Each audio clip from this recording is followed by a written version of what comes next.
Hey, wise guys, it's Penny. I'm here with my client and friend Ashley, and I conned her into doing a little share about her experience with financial coaching. And I just wanted to ask you a few questions, Ashley, about what this journey has been like. I know we are still working together, and it's been a hot minute, but I just kind of wanted to start with you. Tell us a little bit about you and kind of your journey with finances and what brought you here. Maybe start with that.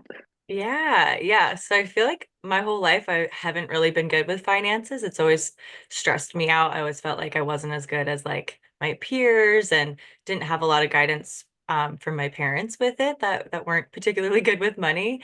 And then I had kind of just changed jobs and then eventually actually switched into running a business full time and felt like that transition was the right time because I wanted to have a good foundation of understanding money before I kind of leapt into that and also how to do my personal finances before trying to do business finances. So Right. yeah, that's kind of what led me to looking for you and Googling for some help. Just because I was like, I can't, I've tried reading all the books and I had made progress, but I realized that some of my behavioral actions were like not lining up with it. So yeah, Right. led me to you. Yeah. Yeah. And I always find it interesting when people actually find a financial coach and see the difference between a financial advisor and a coach. So, did you know specifically about financial coaching, or did you, what do you remember even what you put in or what you knew you needed? Yeah, I put in financial coach, and so I didn't like look too into the difference between financial advising and financial coaching, but I was kind of into the coaching world for like personal development stuff, and then knew the difference between like even therapists and coaches. And I think there's strengths and weakness, not necessarily weaknesses, but just differences between the two. And I realized I knew a lot of the things from the books I read, but it was like my behavior, and so I really wanted a coach to kind of just help hold me accountable and like help me do the things. And I Right. feel like advisors are more like telling you concepts, if that makes sense. And I really Yeah. needed someone to like walk me through it and help me actually Yeah. do it. So, tell me a little bit about your experience, like maybe in the beginning and now, and kind of what shifts you have noticed and what has helped for you. Yeah, I feel like the biggest shift has been not spending on credit cards and actually like spending money I have and then using the cube for budgeting has been so Okay. helpful.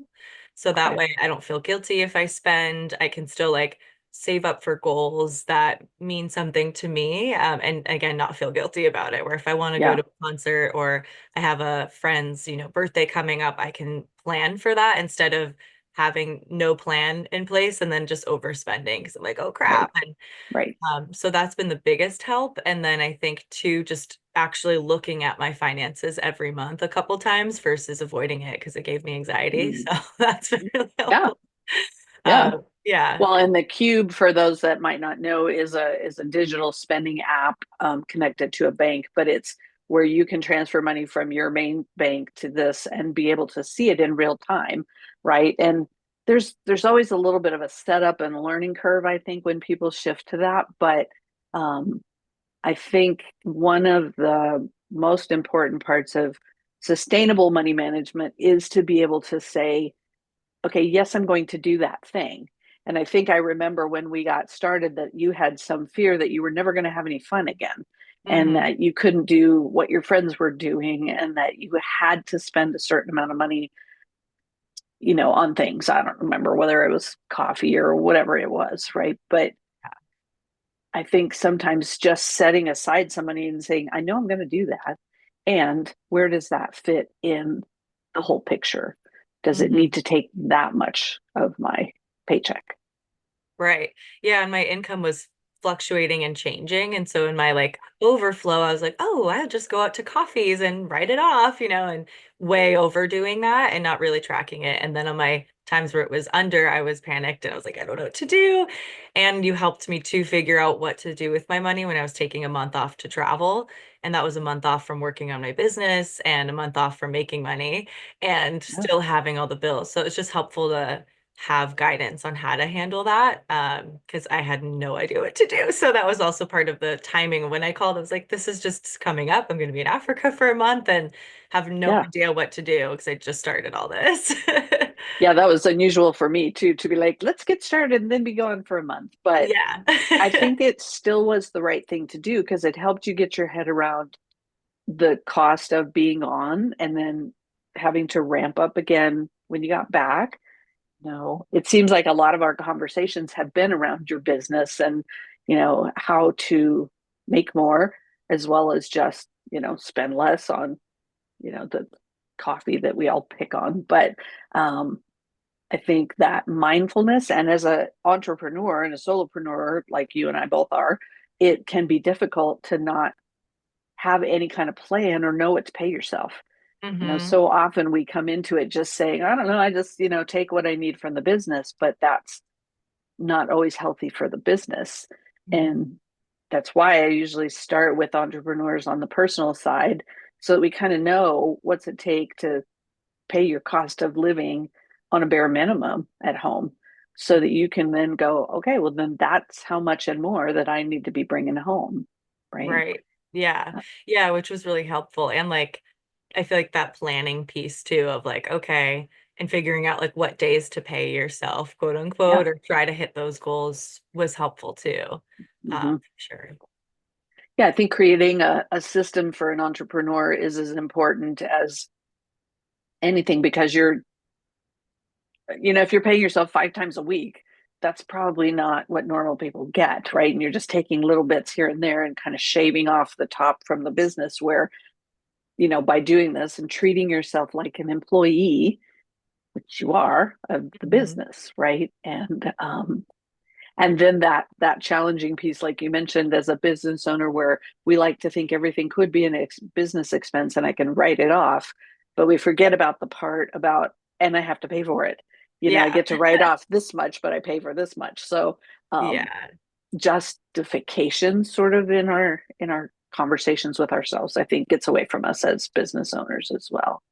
For sure. Yeah. And it just also like got me to slow down my like impulsive buying, and have me really think about the value of it. And now that I have the goals and like the debt payoff plan, like money's, I don't know, I just have different priorities with my money. And Hmm. I'm finding myself not wanting to spend it unless I love what I'm spending it on. So I'm I love even that. like changing, like, oh, instead of just going out, every week with my friends and not enjoying it, I'm like, if I go out, I can hang out and have water. Or if I like want to have a couple of drinks, I want to because I want to really bad. And it's like Hmm. something that I enjoy, but not because I'm just doing it because everyone else is doing it. So it's Right. kind of just shifted that and shifted even like the thought of going out to brunch every weekend. Like, why am I doing this? Half the time the food isn't good. So now if I Yeah. go, I want the food to be awesome and I'm planning it in advance. So it's Right. just, yeah, those little shifts and I'm finding that I enjoy it more or enjoy cooking more. And yeah, it feels, I just again feel less guilty about the spending, because it feels less out of people pleasing, if that makes sense. Right. Yeah, I think you're touching on it a little bit, but I think you have also changed your kind of interactions with your friends and Hmm. how you engage with people. And instead of meeting for a drink or for coffee, you've chosen some other ways to still get the social relational part, right? That don't necessarily cost money or as much money as they Hmm. were, Yeah. right? Yeah, exactly. Like, oh, we can go for walks or just hang out or cook for each other or whatever Hmm. that might be. Or I'll go to these big events and I just eat before and I'm like, you know what, whatever. If everyone else, I don't want to like feel pressured into it unless, of course, I really want to and I can plan Yeah. for that. But I have a large like social circle from sports and stuff out here that it was like every weekend there's somebody's birthday and I don't want them to feel not loved, but I want to show up. And then it Hmm. was just bleeding me dry. So Hmm. now I don't feel bad about it and I'm like I'll show up and yeah, and I don't need to like I don't feel like nobody really cares what you get, honestly, if you're Yeah, I spending was going to say, have it. you gotten any pushback or feedback from friends? Have they noticed? Have they given you any grief No, or anything? not really. No, everyone's just like I think maybe like they haven't seen me as much, but everyone's kind of this time of year, people I feel like are just trying to hibernate, stay warm and Hmm. Hmm. so I think it's yeah, I haven't gotten any pushback from that. Maybe a little bit about why aren't you going out as much or things like that and then I just share what's on my mind and it hasn't really Yeah, been a problem. Yeah. yeah. So, any last thoughts that you would share with somebody who's considering financial coaching or changing their financial behavior and particularly working with me, was it scary? Did I pick on you too much, or tell me whatever, No, be honest. yeah. Yeah, no, you didn't pick on me at all. And I was really scared in the beginning of more of just looking at my money and feeling like this feels impossible. I'm not good enough. I feel shame comparing myself to everyone else my age that's like buying houses and having kids, and I'm like living paycheck to paycheck. But actually addressing it and looking at it, and you always said it too, like this is the hardest part, it'll get better. It like every time I feel like the load felt lightened a little bit, like so I felt like I wanted to cry at first, and then it just kind of like got a little bit better, a little bit better. And then now I'm looking at it more of like it's just problem solving, where like you have numbers, we can move them up numbers, what can we do to be smarter about it? And then seeing the debt payoff calculator too was like massive mentally of like, oh, this, I won't have this for life. Like this Yeah, is so close in like 3 or 4 years. right. So that was super helpful. And then just the budgeting sheet and actually just going through it every week and having that support and accountability was helpful. And yeah, and you were always really responsive for text messages or anything in between. So I think if someone's thinking about it or on the fence, or it seems like, oh, this is a large investment, it's investing in you and your future. And I think instead of again looking at it like hourly or per session, it's like really look at it for the value of Mhm. learning how to handle your money that you'll take for life. Yeah. And I feel like that's really, yeah, it's definitely worth it. Yeah, thank you. And that's a big thing when you start looking at, where does all our money go anyway? And it's going to Visa or interest, and that really wasn't a choice that we made. It's like, oh, let me send that bank all this money. Yeah. And, and if you can start being mindful about, yes, I got value from whatever that thing was that I charged, or the school that I went to, or whatever. And I'm grateful for that. But now I need to kind of move on and work towards the goals that I have on, whatever that future looks like, right? And the joy for me working with somebody in your generation is to say, oh my gosh, do you have any idea how, if you get this figured out now, the trajectory of your life and your finances can go? And I know you have a big heart for giving and animals and change the world kind of things.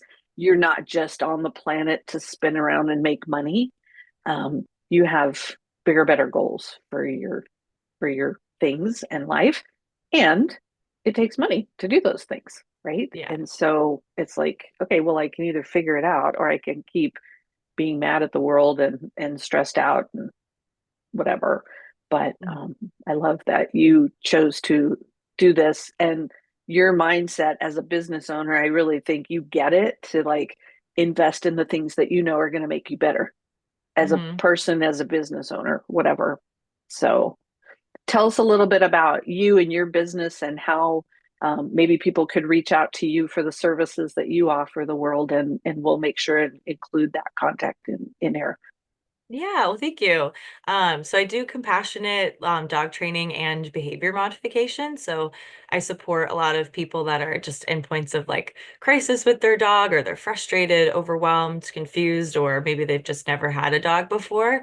And then I support a lot of shelter dogs, but also dogs who aren't coming from a shelter background, but with an approach that's not using harsh corrections or punishments. It's really on meeting their needs and supporting them in a way where the owner and the dog can feel good about it. So if anyone's curious or interested in that, I can support people virtually from anywhere, or in person in San Diego.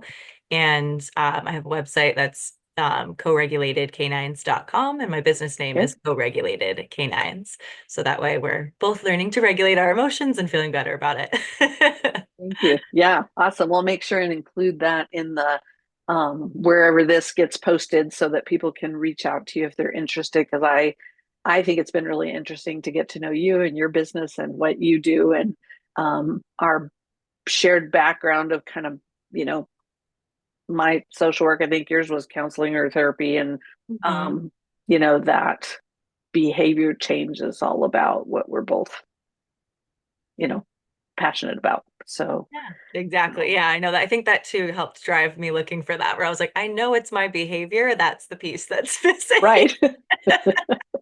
There's no magic fairy wand or something to fix Yeah. it, but Yeah. Awesome. Well, thank you so much for sharing and for being awesome. And I know, I don't think we said this at the beginning, but we've been working together 6 months, and sometimes it takes that and more to really get things to change, right? And I think sometimes people think it's going to be a quick fix, and if I just hand them the right tool, that they're going to change things. But I know that you're just at the beginning of your journey, really, and things are going to be amazing. So thanks for letting me be a part of that. So Yeah. Well, thank you for all your support through that too. So. sure, you bet. Thanks. Bye, guys.